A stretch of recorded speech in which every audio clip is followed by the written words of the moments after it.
자, 이번 시간에는 사회복지조사론 제7장 표집 살펴보도록 하겠습니다. 교감수험서 96쪽부터 시작합니다. 7장 표집에서는 최근 7년 동안 19문제, 그러니까 한 해 평균 3문제가 출제되었습니다. 주로 출제되는 문제는요, 표집 방법입니다. 7년 동안 11문제가 출제되었어요. 그러니까 한 해 보통 2문제 정도가 표집 방법을 물어보는 문제가 출제되는구나라고 생각을 하시면 되겠습니다. 자, 표집 방법은 크게 확률 표집하고 확률 표집하고 비확률 표집으로 구분이 됩니다. 자, 확률 표집의 4가지, 비확률 표집의 4가지, 총 8개의 방법을 구분하는 게 핵심입니다. 자, 그 다음으로 표본의 크기. 우리가 10명을 조사할 건지 1000명을 조사할 건지 이게 이제 표본의 크기하고 관련이 되고요. 표본의 크기가 커지면 커질수록 표집으로 인해서 발생할 수 있는 오차 혹은 오류를 줄일 수가 있습니다. 자, 이것을 우리는 표집에 의해 발생하는 오차를 표집 오차라고도 하고 표본 오차라고도 얘기하고 표집 오류라고도 얘기를 하는데요. 표본의 크기가 커질수록 표집 오차는 작아지는 관계에 있습니다. 자, 그래서 시험에서는요, 이 둘 사이의 관계를 물어보거나 아니면 표본 크기 자체를 물어보거나 표집 오차 자체를 물어보는 문제가 나오기도 합니다. 최근 7년 동안 5문제가 출제되었습니다. 자, 그 외에 표집의 일반론이죠. 그래서 표집의 절차 혹은 표집과 관련된 용어의 의미 이런 것들을 알고 있는지를 묻는 문제가 7년 동안 3문제 정도가 출제되었습니다. 자, 그러면 98페이지 표집 용어의 이해부터 시작을 하도록 하겠습니다. 자, 우리 이 그림 봤었죠? 4장에서 조사 설계의 내적 타당도와 외적 타당도를 설명하면서 여러분들에게 보여드린 그림이에요. 그래서 그때 뭐라고 얘기를 했냐면 우리가 관심 있어 하는, 진짜 연구하고 싶어하는, 이해하고 싶어하는 전체 대상을 모집단이라고 얘기를 하지만 모집단에 대한 전수조사는 현실적으로 어려울 때가 많아요. 모집단의 규모가 작다면 전수조사를 하는 게 부담이 없겠지만 모집단 규모가 크다면, 우리나라 대한민국 전체 청소년이라면 그 경우는 사실 전수조사를 하기가 현실적으로 쉽지가 않습니다. 따라서 일반적으로 우리가 조사에서는 모집단에서 일부의 대상을 뽑아 그들에 대한 조사를 통해 모집단을 이해하려고 하게 되죠. 자, 그래서 모집단에서 뽑은 그 대상들을 우리는 표본이라고 이야기를 합니다. 자, 그리고 표본을 조사하는 것을 우리는 표본조사라고 얘기를 하고요. 혹시라도 모집단 전체를 대상으로 조사했다면 그 경우는 우리가 전수조사다라고 이야기를 하게 됩니다.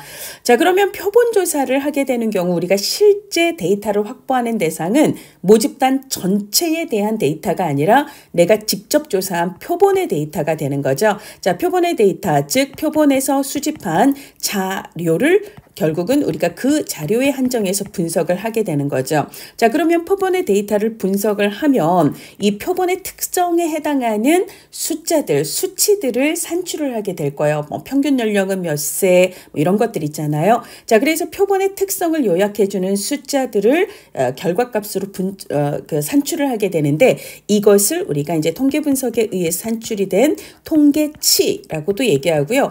통계값 혹은 통계량이라고 얘기를 합니다. 근데 이제 우리 시험에서는 통계치라는 말로 표현이 될 거예요. 그런데 우리가 원래 알고 싶었던 대상은 이 표본이 아니었죠. 원래 알고 싶었던 건 무슨 특성이었어요?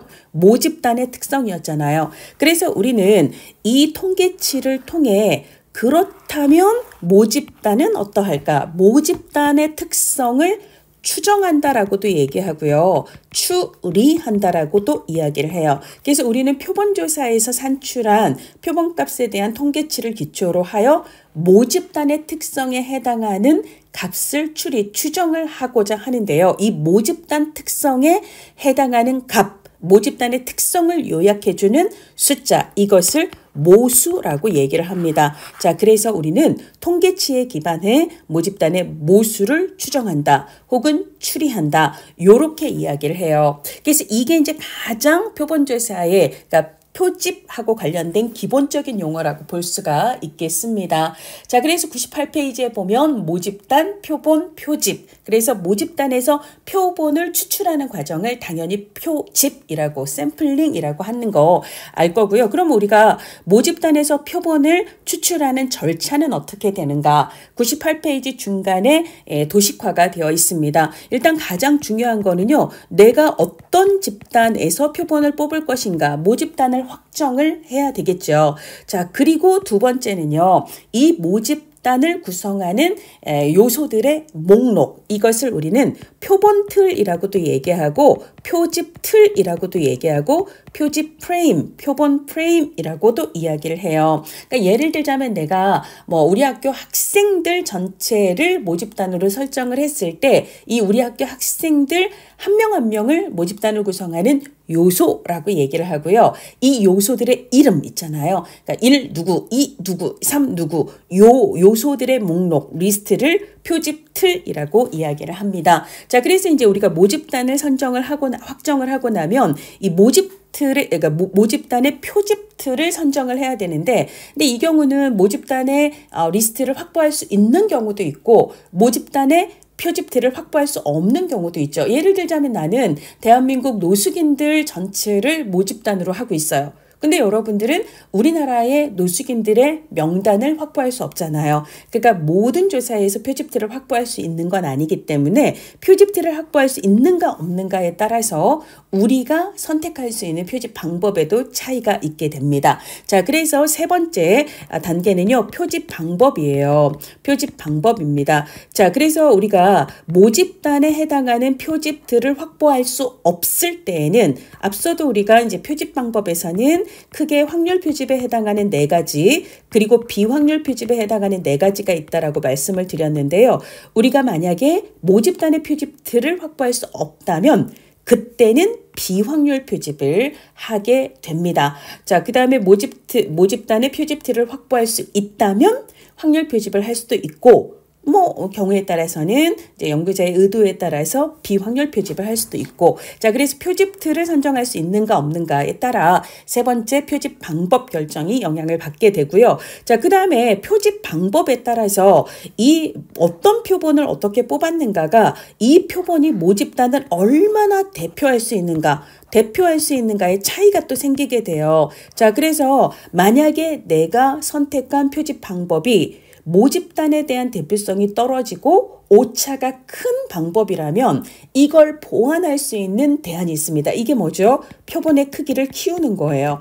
표본의 크기가 크면 클수록 오차는 줄어든다라고 말씀을 드렸습니다. 따라서 우리가 세 번째 방법에서 표집 방법이 결정이 됐다면 그걸 고려하여 그러면 몇 명을 조사를 하면 되겠구나라고 표본의 크기를 결정하게 됩니다. 자, 그리고 마지막으로 그 방법에 따라 표집하면 되는 거죠. 자, 그래서 모집단을 선정하고 표집 틀을 선정하고 그리고 표집 방법을 결정하고 표본의 크기를 결정하고 표집을 하게 되는데요. 근데 만약에 이제 이 문제가 나왔을 때 좀 헷갈리는 게 이 부분이에요. 방법이 먼저인지 표본의 크기가 먼저인지 이 부분을 헷갈려 할 수가 있거든요. 방법이 먼저인데 이게 딱 생각이 안 나는 경우를 대비해서 여러분 방 크기, 우리 방 크기, 너네 방 크기 있잖아요. 방 크기라고 외우세요. 그래서 방법이 먼저 그 다음에 크기다라고 생각을 하시면 되겠습니다. 자, 98페이지의 전수조사, 표본조사. 전수조사는 모집단 전체를 조사하는 조사, 표본조사는 표본을 조사하는 조사죠. 자, 그 다음에 모수와 통계치 얘기했습니다. 모집단의 특성을 요약하는 수치는 모수, 그리고 표본을 요약하는 수치는 통계치고 우리는 통계치를 통해 모수를 추정한다라고 말씀을 드렸습니다. 자, 그리고 99페이지 표집틀 요소. 자, 모집단을 구성하는 요소 하나하나에 대한 목록, 리스트를 우리는 표집틀이라고 말씀을 드렸습니다. 자, 그 다음에 이제 99페이지에 보면 관찰 단위와 표집 단위와 분석 단위가 있네요. 자, 넘어가서 얘기를 해보도록 하죠. 있죠. 자, 관찰 단위가 있고 표집 단위가 있고 분석 단위가 있는데요. 자, 이 관찰 단위는 자료 수집의 단위다라고 생각을 하시면 되겠습니다. 자, 그럼 우리가 자료를 수집한 후에 뭘 하죠? 자료를 분석을 하게 되잖아요. 그러니까 자료를 수집하는 단위가 무엇인가는 관찰 단위이고 자료를 분석하는 단위가 무엇인가는 분석 단위다라고 생각을 하시면 됩니다. 자, 그러면 우리가 이제 9장에서 자료 수집 방법을 얘기하게 될 건데 이제 자료 수집의 가장 대표적인 방법은 첫 번째는 설문조사예요. 서베이라고 하는 설문조사가 있고요. 그 다음에 두 번째는 면접입니다. 그리고 세 번째가 관찰입니다. 그러니까 우리가 어떤 대상으로부터 자료를 수집할 때 설문조사를 할 수도 있고 면접을 할 수도 있고 관찰을 할 수도 있다라는 거죠.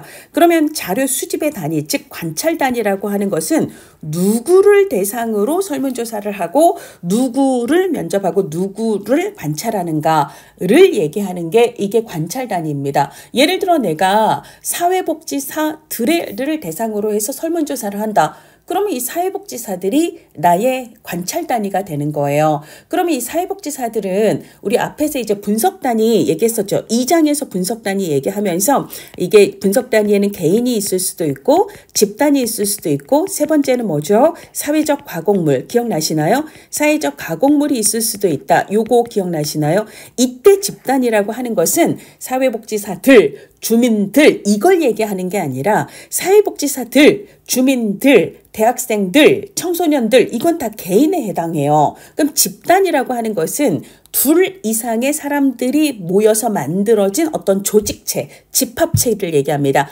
학교, 지역사회, 가족도 둘 이상이 형성을 하는 거잖아요. 뭐 혹은 우리 반, 혹은 학급 뭐 이런 거 있죠. 이런 것들을 우리는 집단이라고 얘기를 합니다. 따라서 사회복지관 이건 집단이 되는 거고 사회복지사는 그게 1000명이든 10,000명이든 사회복지사는 개인에 해당이 돼요. 자, 그래서 내가 예를 들어 사회복지사들을 대상으로 설문조사를 했다면 그때의 관찰 단위는 개인이에요. 그렇죠? 내가 영아들, 그러니까 만 2세 미만의 영아들에 대해서 관찰을 했다면 그럼 영아 한 명 한 명이기 때문에 그 경우에도 관찰 단위는 개인이다라고 볼 수가 있습니다. 자, 근데요. 자, 분석 단위를 먼저 얘기를 하면 분석 단위는 내가 실제로 무엇에 대한 데이터를 분석하는가, 실제로 수집된 자료를 기초로 해서 내가 그 조직의 규모나 운영 주체라든지 그 조직의 뭐 예를 들어 행정체계를 분석한다면 이때의 분석 단위는 집단이 됩니다. 내가 예를 들어 국가별 자살률을 비교한다면 이때의 분석 단위도 국가니까 집단이 됩니다. 근데 예를 들어 사람들의 성별이라든지 사람들의 업무 만족도라든지 사람들의 이직 의도라든지 이런 걸 분석한다면 이때의 분석 단위는 개인이다라고 구분을 해주셔야 돼요. 그런데 관찰 단위와 분석 단위가 언제나 일치하지는 않죠. 내가 실제로 개개인에게 사회복지사들에게 그들이 일하고 있는 조직에 대한 정보를 묻고 그리고 실제로 분석을 할 때도 개인 데이터가 아니라 그 조직에 대한 데이터를 분석을 했다면 이때의 관찰 단위는 개인 사회복지사들이지만 분석 단위는 조직이기 때문에 집단이 될 수 있다는 거죠. 자, 그러면 표집 단위라고 하는 것은 내가 실제로 모집단에서 표본을 추출하는 단위를 얘기를 합니다. 예를 들자면 내가 학교 리스트에서 이 학교 리스트라고 하면 학교 표집 틀을 얘기하는 거죠. 그러면 이제 1 무슨 중학교, 2 무슨 중학교, 3 무슨 중학교, 4 무슨 중학교 이런 식으로 학교의 목록이 리스트가 되어 있을 텐데 여기서 예를 들자면 내가 10개의 학교를 뽑았다. 10개의 학교를 뽑았다. 그러면 나는 사람을 뽑은 거예요? 학교를 뽑은 거예요? 학교를 뽑은 거잖아요. 그러니까 이때의 표집 단위는 학교, 즉 집단이 되는 거죠. 자, 근데 내가 예를 들자면 뭐 100명의 학생들 리스트에서 그중에 10명의 학생을 뽑았다. 이러면 이때는 개인, 즉 학생이 표집 단위가 된다라고 볼 수가 있습니다. 조사에 따라서 관찰 단위와 표집 단위와 분석 단위가 일치할 수도 있지만 일치하지 않는 경우도 있습니다. 자, 그래서 이제 우리 뒤쪽에 표집 방법에서 얘기를 하겠지만 특별히 관찰 단위와 표집 단위가 일치하지 않는, 그러니까 관찰 단위라고 하는 것은 내가 직접 조사하고자 하는 대상이에요. 그러니까 내가 만약에 초등학생을 대상으로 설문조사나 인터뷰를 하고 싶은데 그러면 관찰 단위는 뭐죠? 초등학생. 개인이 되는 거거든요. 근데 문제는 우리 지역 초등학생 명단을 확보할 수 없어요. 그러니까 이 표집틀이 학생 리스트인 표집틀을 확보할 수 없어요. 그래서 부득이 우리 구 안에 있는 초등학교 리스트에서 2개의 학교를 뽑아서 거기 다니는 학생들을 대상으로 설문을 했다면 내가 뽑은 건 뭐예요? 학생 리스트에서 학생을 뽑은 게 아니라 학교 리스트에서 학교를 뽑았기 때문에 내가 실제 조사하는 대상은 초등학생이지만 근데 표집은 학교를 대상으로 하는 거죠. 자, 이런 식으로 관찰 단위와 표집 단위가 일치하지 않는 경우가 있습니다. 이런 식으로 표집이 이루어지는 대표적인 방법을 뒤쪽에 확률 표집 방법에서 군집 표집이라고 얘기를 해요. 얘를 집락 표집이라고 이야기를 하기도 합니다. 확률 표집 방법들 중에서도 군집 혹은 집락 표집은 관찰 단위와 표집 단위가 일치하지 않는 대표적인 표집 방법이라는 걸 먼저 체크를 해 두시기 바랍니다. 자, 그렇게 해서 이제 우리가 99페이지는 넘어가요. 자, 그러면 100페이지에는 표집 오차 혹은 표본 오차, 표집 오류가 있습니다. 이거는요, 말 그대로 표집을 잘못한 거예요. 샘플링 에러. 오류가 있었다라는 거예요. 그러면 전체 모집단에서 표본을 잘못 뽑았다라는 건 무슨 말이죠? 예, 그러니까 그러니까 모집단에 대한 대표성이 떨어지는 표본을 뽑았다는 거예요. 그러니까 내가 아무리 표본에서 통계치를 잘 분석을 했어도 이 통계치 자체가 실제 모집단의 모수를 대표해 줄 수 있어요, 없어요? 없어요. 그러니까 이 통계치를 가지고 모수를 추정했을 때 여기서는 예를 들어 30%가 나왔는데 여기서는 막 99% 이런 차이가 크게 난다는 거죠. 자, 그렇게 해서 우리가 표본의 오차가 크다라는 것은 모집단을 제대로 대표하지 못하는 표본을 잘못 뽑았기 때문에 표본의 통계치가 실제 모집단의 모수와 괴리가 생기는 거예요. 갭이 큰 거예요. 이걸 우리는 표집 오차라고 이야기를 합니다. 자, 100페이지 표집 오차 읽어보면 표본 선정 과정에서 발생하는 오차, 표본의 통계치가 모집단의 실제 모수와 차이 나는 정도. 그래서 표집 오차가 크다라는 건 이 차이가 모수와 통계치 차이 사이의 차이가 크다는 거고 표본의 대표성이 그만큼 떨어진다는 의미가 됩니다. 자, 그러면 그 아래쪽에 굵은 글씨 보세요. 동일 조건이라면 표본의 크기가 클수록 이 표본이 모집단을 잘 대표해요. 그러면 표본의 대표성이 커지면 오차는 줄어들게 되는 거죠. 자, 그래서 표본의 크기가 클수록 오차는 감소하는 경향이 있습니다. 자, 그 다음에 우리가 확률 표집 방법이 있고 비확률 표집 방법이 있잖아요. 자, 그 중에서도 비확률 표집은 오차가 커요. 근데 확률 표집은 상대적으로 오차가 작습니다. 자, 근데 이 얘기는 우리 처음 하는 건 아니에요. 어디서 우리 했었냐면 여기 표본을 조사한 결과를 모집단에 일반화할 수 있을까? 이 일반화 가능성을 얘기하는 개념을 우리 4장에서 뭐라고 얘기를 했었죠? 외적 타당도라고 얘기를 하면서 외적 타당도가 높으려면 조사 대상 표본의 대표성이 높아야 되고 표본의 대표성을 높이려면 표본의 크기가 클수록 확률 표집을 할수록 이라고 이미 말씀을 드렸잖아요. 그러니까 여러분들은요 4장 공부하면서 이 내용은 이미 말씀을 드린 공부를 한 내용입니다. 근데 이제 하나가 더 추가가 되는데요. 동질적인 집단에서 표집을 할수록이에요. 이게 이제 무슨 말이냐면 지금 이 모집단 있잖아요. 모집단을 구성하는 요소 이들이 다 별반 차이가 없어요. 다 비슷비슷한 사람이라면 그 중에서 몇 명 소수의 사람을 뽑더라도 이 소수의 사람이 나머지 사람들하고 별 차이가 없기 때문에 그러다 보니까 이 표본의 데이터가 모집단의 모수와 별 차이가 안 난다는 거예요. 이게 모집단을 구성하는 요소들의 이질성이 강하지 않으면 동질적이면 그러면 표본의 오차는 줄어든다 이런 얘기입니다. 근데 만약에 이 모집단을 구성하는 요소들이 너무 이질적이에요. 그래서 막 파란 사람도 있고 빨간 사람도 있고 초록색 사람도 있고 노란색 사람도 있고 막 이렇다고 생각을 해보세요.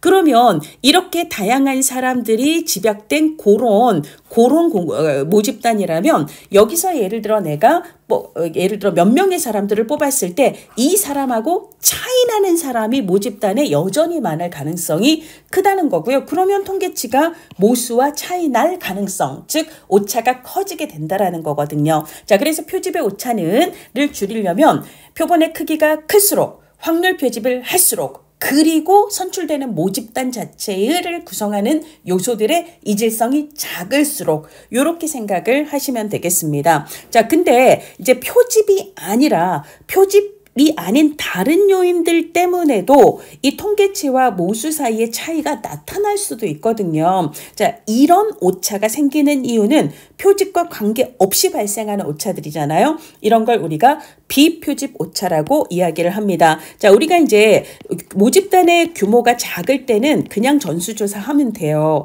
자, 그런데 모집단의 규모가 커지면 내가 되게 돈이 많아서 그래서 막 모집단이 막 10만 명이라도 나 시간도 많고 돈도 많고 그래서 그냥 10만 명 다 전수조사 하지 라고 나 전수조사 할 수 있어 라고 하더라도 이때 전수조사가 꼭 표본조사보다 정확하다라고 말할 수가 없습니다. 왜냐하면 모집단의 규모가 클 때 전수조사를 하게 되면 조사 시간이 너무 많이 걸려요. 그리고 조사 참여 요원들의 수도 너무 많아져요. 그리고 조사되는 상황도 너무 달라요. 예를 들자면 내가 조사 기간이 한 5개월 정도 걸렸는데 내가 예를 들어 거리 노숙 상황에 대한 조사를 하려고 합니다. 근데 예를 들어 내가 8월에 조사를 시작했는데 근데 이제 전수조사를 하다 보니까 규모가 커서 겨울에 끝나요. 그럼 노숙 상황이 어떤지를 여름에 물어보는 것과 가을에 물어보는 것과 겨울에 물어보는 것과 비가 오는 날을 물어보는 것과 선선한 바람이 불 때 물어보는 것은 다르잖아요.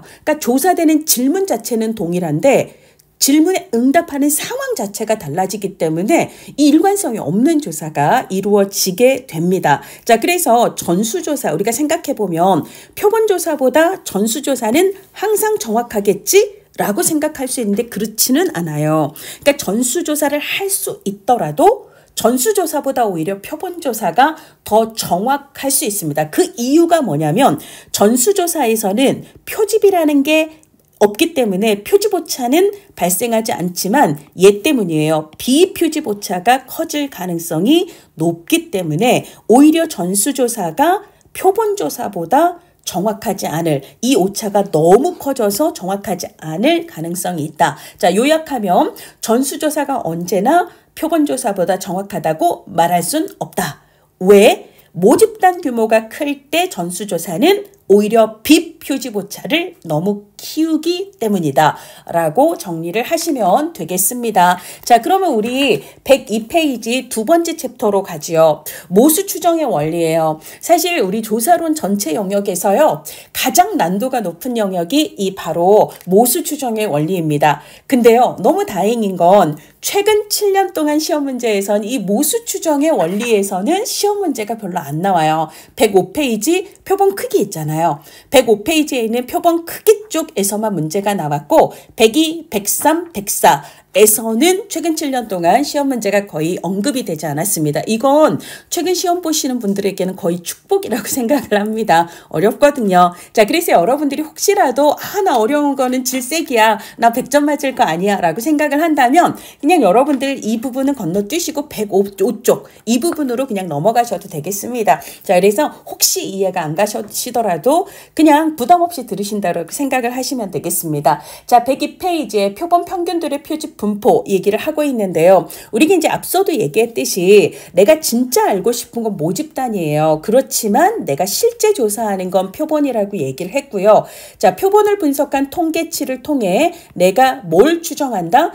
통계치를 통해서 모집단의 모수를 추정한다 혹은 추리한다라고 얘기를 했습니다. 자, 그러면 이제 통계치, 표본의 통계치의 기초에 모집단의 모수를 어떤 원리에 의해서 추정하는가에 대한 원리적인 이야기를 하는 내용이라고 볼 수가 있습니다. 자, 그러면 표본 평균들의 표집 분포라고 얘기하는 건 말 그대로 예를 들자면 내가 100명으로 구성된 모집단에서 10명의 표본을 뽑는다고 할게요. 근데 100명에서 10명을 뽑는 방법이 한 가지 경우만 있는 건 아니잖아요. 굉장히 다양한 경우가 있을 수 있습니다. 자, 그러면 뭐 현실적으로 우리가 그런 짓을 하지는 않겠지만 시간이 너무 남아 돌아서 100명에서 10명을 뽑고 또 10명을 뽑고 또 10명을 뽑고 또 10명을 뽑고 할 수 있는 한 모든 표본을 10명씩 계속 뽑았다고 가정을 해볼게요. 그러면 그 10명의 표본 평균, 그 다음에 또 다른 10명의 평균, 또 다른 10명의 평균, 또 다른 10명의 평균 해서 내가 그 모집단에서 뽑은 표본의 평균값들이 생기겠죠. 그러면 그 값들이 어떤 분포를 이루고 있는가, 이것을 표본 평균들의 표집 분포라고 이야기를 하는 겁니다. 자, 그래서 102페이지 보시면 일정 크기의 표본을 모집단에서 무한히 반복해서 표집한다라고 가정을 할 때 그때마다 표집된 이 표본의 평균들이 나타내는 분포, 이것을 표본 평균들의 표집 분포라고 얘기를 하고요. 이걸 그냥 줄여서 표집 분포 혹은 평균 분포라고 이야기를 하기도 합니다. 자, 그렇습니다. 그래서 이제 그 102페이지 중간 표에 있듯이 모집단이 예를 들자면 모집단이 이제 가구 월 수입이 400만 원, 350만 원, 300만 원, 450만 원, 200만 원 각각인 총 5가구가 모집단이라고 얘기를 할 때 예를 들자면 내가 2가구를 표집을 한다고 가정을 하자. 그럼 여러 번에 이제 걸쳐서 2가구 이렇게 뽑을 테고요. 그러면 이제 그때 뽑힌 2가구의 평균 값을 각각 계산을 한다라는 거죠. 그러면 이제 얘네들이 표본 평균들이 되는 거고 이 표본 평균들을 가지고 분포, 이거는 뭐 예를 들자면 250인 경우가 뭐 예를 들자면 200인 경우가 한 번 나왔으면 여기, 250인 경우가 2번 나왔으면 여기, 요런 거, 뭐 300인 경우가 3번 나왔으면 여기, 이런 식으로 뭐 그래서 이제 그래프를 그린다는 거예요. 이런 식의 분포를 그리겠다라고 이야기를 하는 거고요. 원래 이제 모집단 이 5명의 전체 평균이 340만 원이면 이게 이제 모집단 평균값이니까 모수가 되는 거고 얘네들은 다 표본을 분석해서 평균을 낸 거기 때문에 얘네는 표본의 평균치에 해당한다라고 이야기를 할 수가 있습니다. 자, 그렇게 이제 분포를 그릴 수 있다라는 거고요. 자, 이 표집 분포의 특징. 자, 요런 식으로 이제 우리가 이제 간단하게 이야기하기 위해서 모집단은 5가구, 표본은 2가구씩 이렇게 얘기를 했지만 실제 조사는 모집단이 막 수십만 명이고 그 중에 내가 100명을, 500명을, 1000명을 뽑았다 이렇게 되기 때문에 사이즈가 실제 조사에서 훨씬 더 크죠. 그래서 그 경우에 표본 평균들의 표집 분포를 이렇게 그림으로 나타내면 이 하나의 깨알 같은 값들 있잖아요. 막 이렇게 막 생기거든요. 그거를 일종의 모양으로 이제 나타내 보면 이런 식의 모양이 생긴다라는 얘기예요. 그런 얘기들을 하고 있습니다. 자, 그래서 이제 표집 분포의 특징은 이 표집 분포는 좌우 대칭의 이런 종 모양을 나타내게 되고요. 자, 무한히 특정 모집단에서 내가 무한히 뽑을 수 있는 모든 표본들을 뽑아서 그 평균값들의 분포를 그린다면 그때 정중앙에 있는 이 그 표집 분포의 평균값 있잖아요. 가장 정중앙에 있는 이 평균값은 결국은 원래 모집단의 평균, 아까 이제 그 사례로 얘기한다면 이걸 무한히 해서 이 평균을 냈잖아요. 그럼 이때 나오는 모든 평균값들을 어떻게 할 수 있어요? 다시 얘네들을 다시 그 값들의 평균을 낼 수 있잖아요. 그렇죠? 이 평균값, 얘네들의 평균값은 결국 뭐하고 같아진다? 원래 모집단의 평균값인 340만 원과 같아지게 된다라는 이야기입니다. 자, 그런 얘기들을 하고 있어요. 표집 분포의 평균은 원래 모집단의 평균과 같아진다라는 얘기고요. 자, 그 다음에 중심극한 정리, 이것도 예전 시험 문제 2015년도에 나왔던 얘기인데요. 중심극한 정리는 간단히 얘기하면 이 표집 분포에는 모집단의 분포 그리고 표본의 크기에 따라서 모양이 달라질 수 있다라는 건데요. 자, 2가지 경우예요. 모집단이 정규분포라고 하는 것은 좌우 대칭 구조의 종 모양을 얘기합니다. 근데 이제 모집단 자체의 값이 정규분포인 경우였다면 표본 크기와 관계없이 표본 크기가 작든 크든 표집 분포도 똑같이 정규분포를 나타낸다라는 거예요.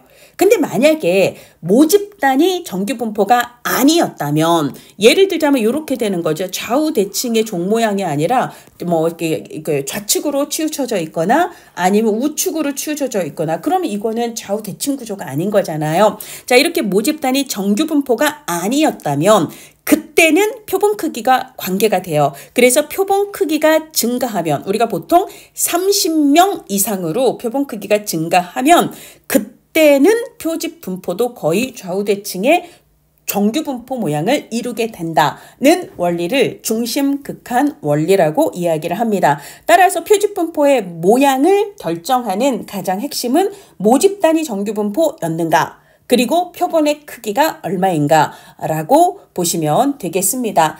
자, 그 다음에 우리 103페이지에 정규 분포 얘기를 하고 있는데요. 정규 분포는 좌우 대칭의 종 모양 구조의 분포를 얘기한다라고 말씀을 드렸고요. 이 정규 분포의 특징은요. 평균값과 우리가 이제 이 좌우 대칭 구조면 여기 정중앙이 이게 평균이 되는 거거든요.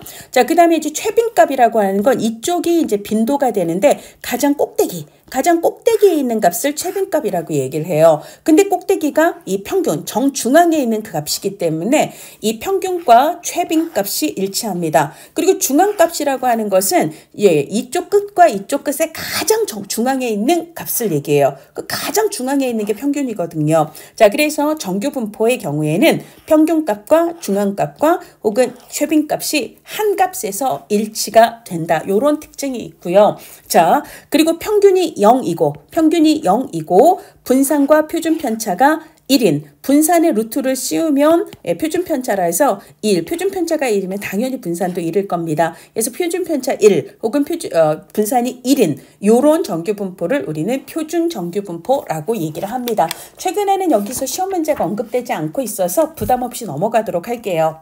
자, 이번에는 104페이지로 가도록 하겠습니다. 자, 신뢰 구간과 신뢰 수준에 대해서 이야기를 하고 있는데요. 자, 신뢰 구간 읽어보시면 표본의 통계치를 토대로 모집단의 모수가 일정한 확률로 놓여 있으라고 자신하는 값의 범위예요. 그러니까 예를 들자면 우리가 이제 아까 그 사례를 보게 될 때요. 내가 이제 특정 표본을 뽑아서 조사를 했더니 예를 들어 두 가구를 뽑았는데 내가 뽑은 두 가구는 350만 원과 300만 원이 가구 월수입이라고 얘기를 했습니다. 그럼 내 표본의 통계치는 325만 원이었잖아요. 그럼 나는 이걸 기초로 해서 모집단의 평균은 얼마일까를 추정을 해야 되는데 사실 우리가 모집단 자체를 조사한 건 아니기 때문에 모집단의 값이 표본의 값과 완벽히 일치하는 경우는 거의 없어요. 그러니까 여기서는 이만큼 나왔는데 이 값이 나왔는데 그럼 모집단은 이 근처에 있을 거거든요. 그렇게 생각을 하는 거죠.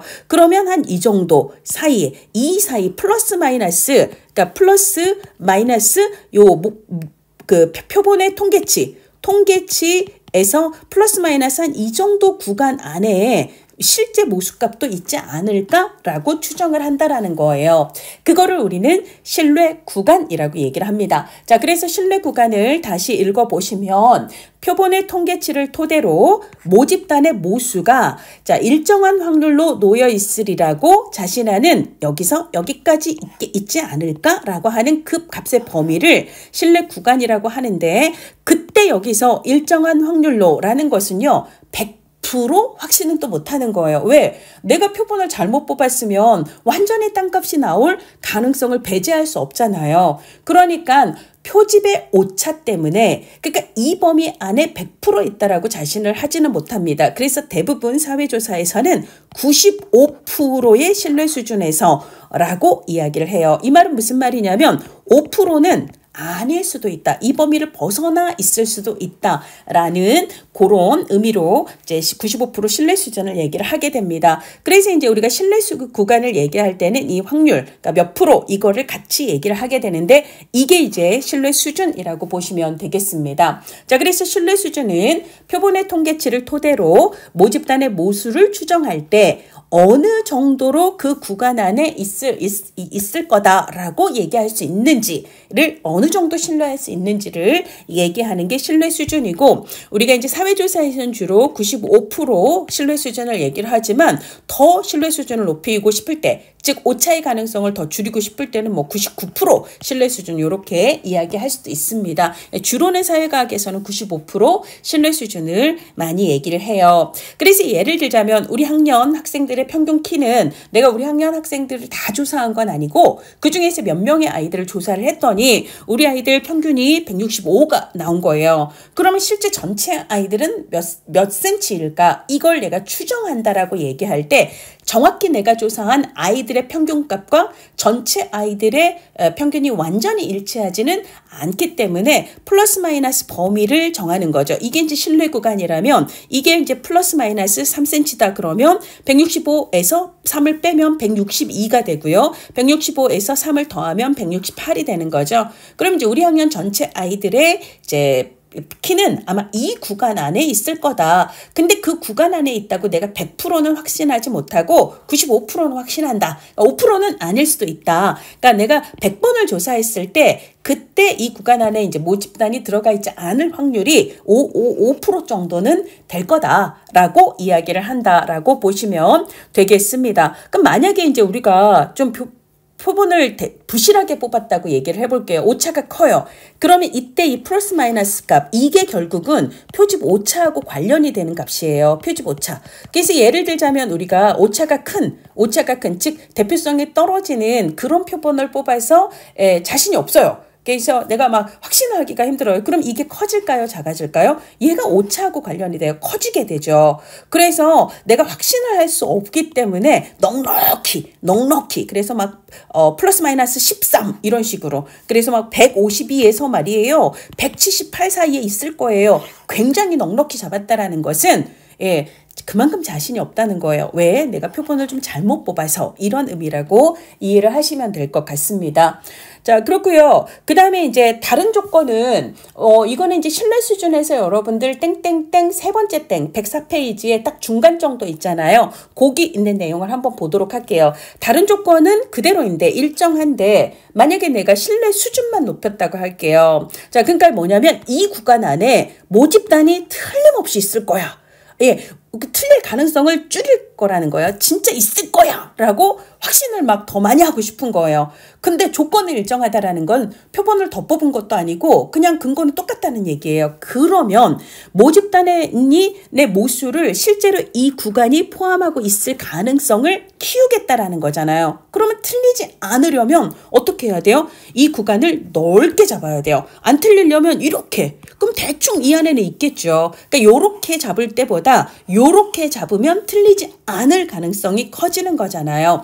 그러면 신뢰 수준만 다른 조건은 변함이 없는데 신뢰 수준만 높이겠다. 이러면 구간을 넓혀야 되고 구간을 넓힌다라는 것은요. 아까 얘기했던 이 부분 있잖아요. 이 부분을 키우겠다라는 거예요. 근데 이 부분은요. 표집 오차하고 관련이 됩니다. 오차가 크다라는 건 확신의 정도가 떨어져서 넉넉히 이런 거거든요. 자, 그래서 다른 조건은 그대로인데 신뢰 수준만 높이려고 하면 신뢰 구간은 넓어지게 되고 그만큼 정확도는 떨어지니까 표집 오차는 증가한다. 따라서 신뢰 수준을 높이고자 한다면 그러면 표본의 크기를 늘려서 오차를 줄여주는 노력이 필요하다라고 이야기를 하게 됩니다. 그래서 이제 우리가 뒤쪽에서 106페이지의 맨 위쪽을 보시면 표본 크기하고 관련해서 106페이지 맨 위쪽 보세요. 신뢰 수준을 높이려면 표본 크기를 어떻게 하라? 키워라. 라고 이야기를 하죠. 예를 들자면 내가 조사의 신뢰 수준이 95%였는데 만약에 이걸 99%로 늘리고 싶어요. 그러면 그냥 늘리면 오차 커지기 때문에 그럴 땐 어떻게 하라? 표본의 사이즈를 더 키워라 라고 생각을 하시면 되겠습니다. 자, 그래서 신뢰 수준에 따라서 예를 들어 내 표본에서 평균이 아까 이제 340만 원 이렇게 나왔다고 할 때 신뢰 수준이 90 95, 90, 99 이런 식으로 표본의 크기는 그대로인데 신뢰 수준만 계속 높이게 되면 이 오차값이 계속 커져요. 그래서 범위가 계속 더 넓어지는 그런 현상이 나타나게 된다라는 이야기를 하고 있습니다. 자, 그리고요, 우리 104페이지에 표준 오차라는 말이 나오는데요. 이 표준 오차라는 말은요, 그냥 여러분들 시험에 나오면 그냥 얘는 표집 오차 하고 크게 다르지 않은 말이다. 그냥 그렇게 생각하고 문제를 풀기 바랍니다. 표준오차, 표집오차. 그러니까 이제 우리가 표집오차라고 하는 것은 표집을, 모집단을 대표하지 못하는 표본을 잘못 뽑게 되는 문제를 표집오차라고 얘기를 하잖아요. 그러면 표준오차라고 하는 건 실제 그 표준오차의 값이 얼마인가?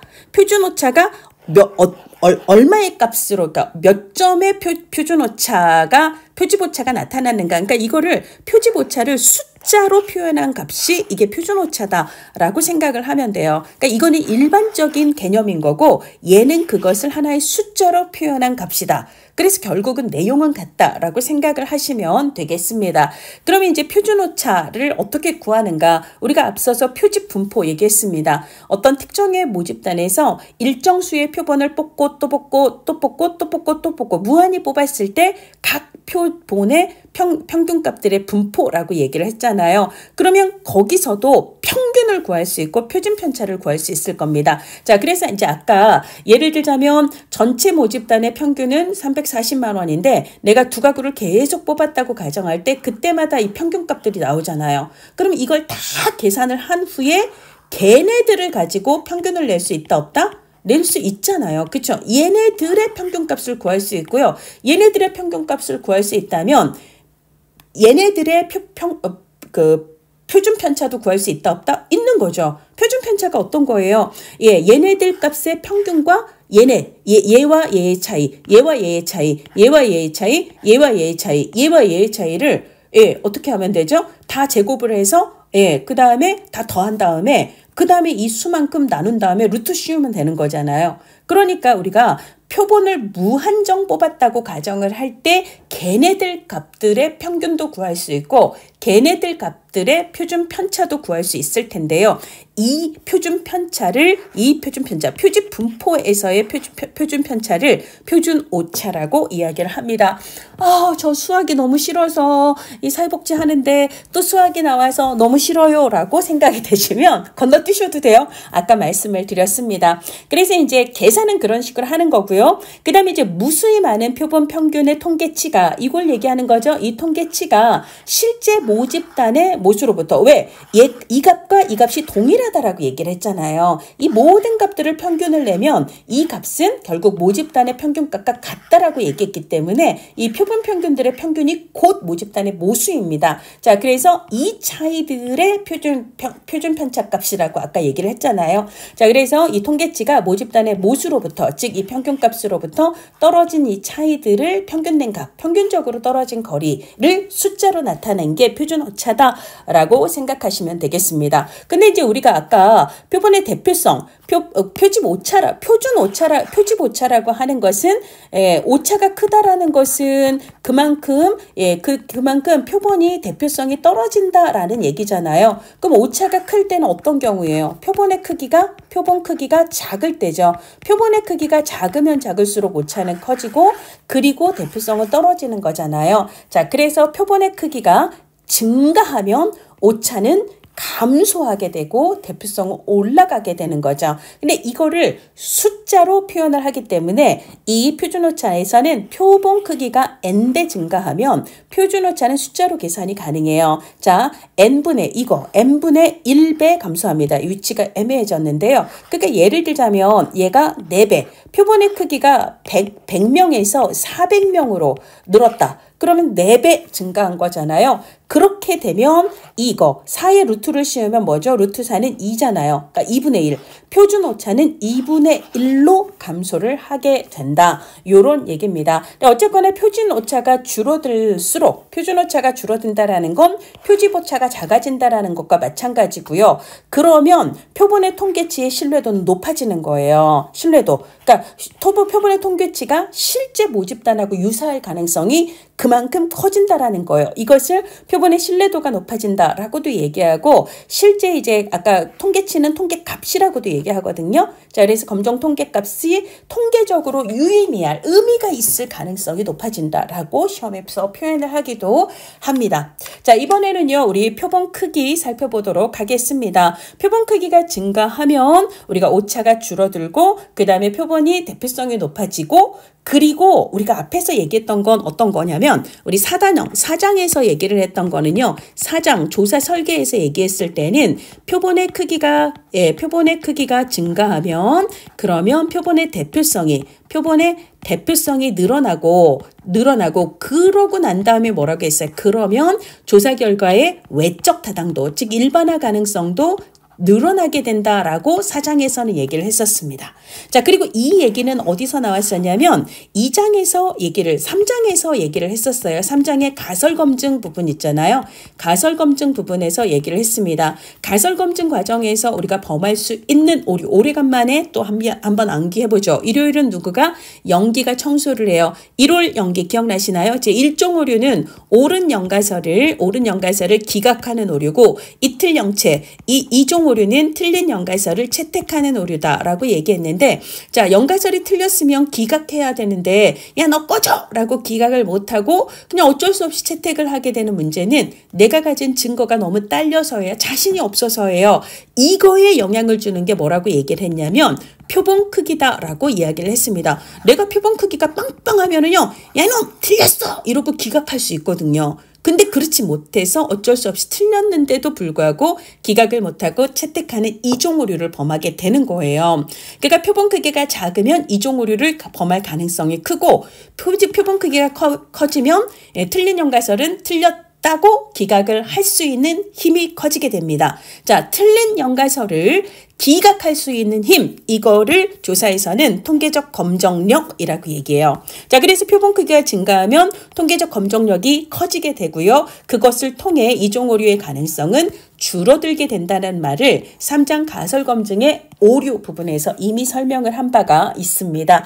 자, 그러면 내가 예를 들어 표본을 50명을 뽑아 조사할지 1000명을 뽑아 조사할지 이걸 결정할 때 어떤 요인들을 고려를 해야 하는가를 105페이지 하단에서 얘기를 하고 있는데요. 모집단의 크기가 크면 아무래도 표본의 크기가 커야 그 모집단을 대표하기가 용이할 겁니다. 자, 그렇다고 모집단의 크기와 표본 크기가 완벽히 비례하는 건 아니에요. 예를 들자면 그래프로 얘기할 때 이게 이제 모집단의 크기, 그래서 내가 그러면 표본을 몇 명 뽑아야 되는가라고 얘기를 할 때 이 그래프가 이런 모양인 건 아니라는 거예요. 그러면 실제로 그래프는 어떤 모양을 띠냐면요. 요런 식의 그래프가 됩니다. 그러니까 뭐냐면 우리가 이제 모집단의 크기가 크면 클수록 표본의 크기는 비례해서 커져야 된다. 이건 틀리는 거고요. 그러니까 특정 지점까지는 모집단이 크면 표본의 크기도 커져야 되는 게 맞아요. 근데 이제 특정 지점 이후로는 표본의 크기를 키우지 않아도 대략 이 정도만 뽑아도 모집단의 크기가 되게 커지면 그러니까 특정 지점의 표본으로도 그걸 대표할 수가 있는 요런 특성이 있습니다. 자, 그 다음에 이제 조사 문제나 조사 가설에 따라서 표본의 크기를 고려를 해야 될 수도 있고요. 그리고 아까 신뢰 수준을 높이고 싶다면 그냥 조건이 표본 크기를 그대로 둔 채 신뢰 수준만 높이면 오차가 커진다라고 아까 얘기했어요. 신뢰 구간이 너무 넓어지거든요. 그래서 표본의 크기를 키워라 라고 얘기를 했습니다. 자, 모수의 추정 오차라고 하는 것은요. 내가 통계치를 가지고 모수를 추정할 때 오차가 작았으면 좋겠어요. 오차가 작았으면 좋겠다면 당연히 표본의 크기를 키워서 대표성을 키워야 할 겁니다.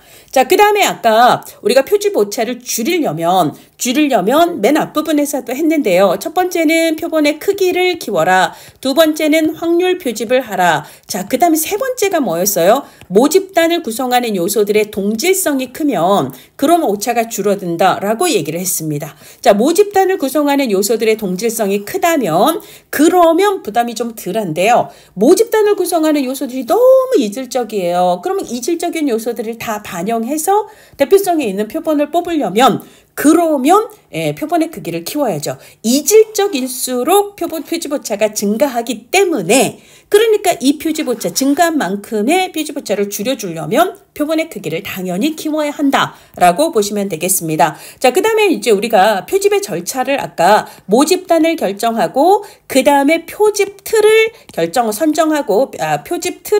선정하고 그 다음에 방 크기 이렇게 외우라고 했죠.